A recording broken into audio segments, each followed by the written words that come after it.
Assalomu alaykum, hurmatli huquqshunos tizimi foydalanuvchilari.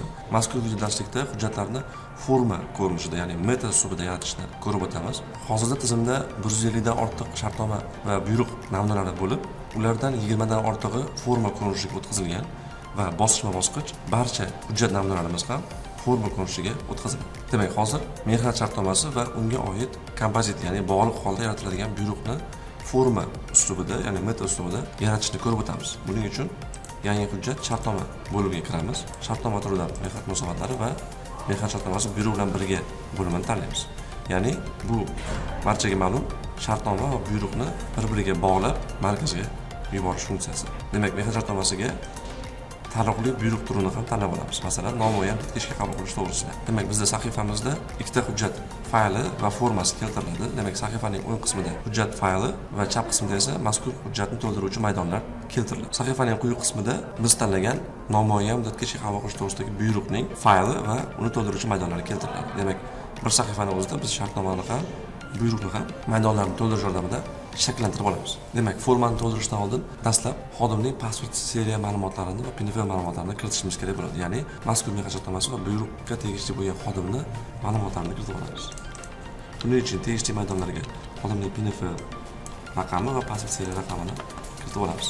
O'ng tomondan mazkur xodimning ma'lumotlari keltiriladi. Shuningdek, qisqacha mazmun maydonini ham to'ldirib olamiz. Demak, nimaga dastlab pasport seriya ma'lumotlarini kiritib olishimiz kerak? Chunki hujjatni shakllantirish jarayonidagi formalarni, ya'ni maydonlarni to'ldirishda avtomatik ravishda biz kiritgan xodimning familiyasi, sharaflari va unga tegishli ma'lumotlarni tanlash uchun dastlab majburiy ravishda xodimning pasport ma'lumotlarini kiritib olamiz. Shundan so'nggina maydonlarni to'ldirishni boshlaymiz. Hozirda 20 dan ortiq turdagi buyruqlar avtomatik forma ko'rinishiga o'tkazilgan bo'lib, ular faqat bitta xodim uchun qilishga mo'ljallangan. Bosqichma-bosqich, masalan, bitta buyruqni 2 yoki undan ortiq xodimga qilish jarayonlarini ham forma ko'rinishiga o'tkazib boramiz. Demak, hujjat maydonlarini to'ldirishni boshlaymiz. Birinchi maydonimiz tashkilot nomi. Tashkilot nomi avtomatik ravishda to'ldiriladi.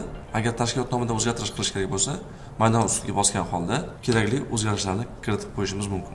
Maydonni to'ldirishimiz bilan sahifaning o'ng tomonidagi faylda shu zahoti o'zgarishlar ko'rinadi. Xuddi shunday tashkilot rahbarining familiyasi va sharafi ham avtomatik ravishda keltiriladi. Agar tashkilot rahbari o'zgargan bo'lsa, maydon ustiga bosish yordamida rahbarni ham o'zgartirish mumkin bo'ladi. Keyingi maydonimiz xodimning fishi, ya'ni o'sha mehnat shartnomasiga tegishli bo'lgan xodimning familiyasi va sharafi. Buni ustiga bosganda ko'rib turibmiz, avtomatik ravishda bizga yuqorida kiritgan xodimimizning familiyasi va sharafini taklif qilyapti. Shuni ustiga bosish yordamida, demak, biz hujjatda ham ushbu xodim familiyasi va sharafi tushganini ko'rishimiz mumkin. Keyingi maydon xodimning lavozimini qo'lda kiritishimiz kerak bo'ladi. Masalan, ya'ni o'qituvchi so'zini yozdik va faylimizda ham o'qituvchi so'zi lavozim o'rniga tushirildi. Xuddi shunday keyingi maydonlarni ham to'ldirishni boshlaymiz. Masalan, ish stavkasi maydonini ham kiritamiz. Masalan, bir stavka, shartnoma turi asosiy, tashqi o'rindoshlik yoki ichki o'rindoshlik turlaridan birini tanlaymiz. Masalan, asosiy shartnoma muddatini tanlaymiz. Masalan, muayyan va nomuayyan. Ishning boshlanish vaqtini belgilaymiz kalendar yordamida va bizga kalendarda tanlagan sanamiz faylga quyidagi tartibda tushadi, ya'ni 2025-yil 20-mart. Ishning tugash vaqti bu maydon majburiy emas. Buni yozib ham qo'yilgan bo'ladi. Agar biz to'ldirmasak, avtomatik ravishda hujjatda nomuayyan so'zi yoziladi. Agar to'ldirsak, biz to'ldirgan matn tushadi. Masalan, matn so'zini yozdik, matn so'zi tushdi, ya'ni ishning tamom bo'lish vaqtiga. Keyingi maydonimiz sinov muddatini tanlay maydoni. Ushbu maydonda sinov muddatini tanlaymiz. Bu yerda sinovsiz turi 1 oy, 2 oy, 3 oy va hokazo sinov muddatlari keltiriladi. Kerakli muddatni tanlaymiz yoki sinovsiz deb qoldiramiz. Ish kuni rejimini tanlaymiz. Ish vaqtining normal davomiyligi, ish vaqtining qisqartirilgan davomiyligi yoki to'liqsiz ish vaqti. Xuddi shu tartibda qolgan maydonlarni ham to'ldirib boramiz.